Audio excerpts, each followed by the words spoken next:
Crazy calls me crazy. And who is this handsome stranger?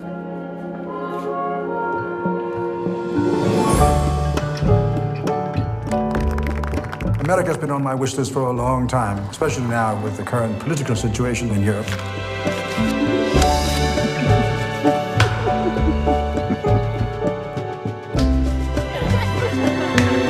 Vi kan også bare læne os tilbage og lade Hitler tage Europa. Skal vi gøre det? Det er den danske neutralitetspolitik. Det er en balancegang.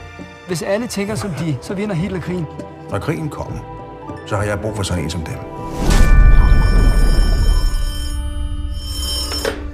Danish Embassy. Can I have a comment from the Danish ambassador about the Nazi invasion of Denmark? What are you going to do? Menneskeheden er ved at begå kollektivt selvmord. Vi skal ikke tage mod ordre fra en regering, der ikke har fri vilje. Det her kan være begyndelsen til slutningen på Hitler. The Danish government is negotiating with the Germans. I'm considering establishing an independent embassy here in the United States. Du overvejer at gå imod kongen. Svigt i dit land. Fatter du overhovedet situationens alvor? Will the United States support me? And recognize you as Denmark's government. The American people don't want to die for countries they put behind them. Do you remember what you used to tell me about diplomacy?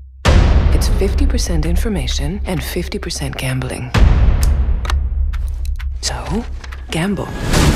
I will no longer take orders from Denmark. Don't erklære mig uafhængig.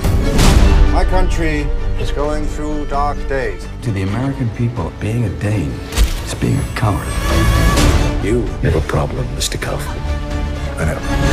I will work for the re-establishment of a free Denmark. Det er vanvittigt.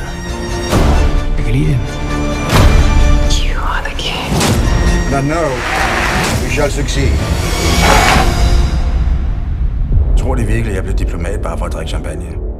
Det ved jeg da ikke noget om. Det virker som om, de er blevet gode til det.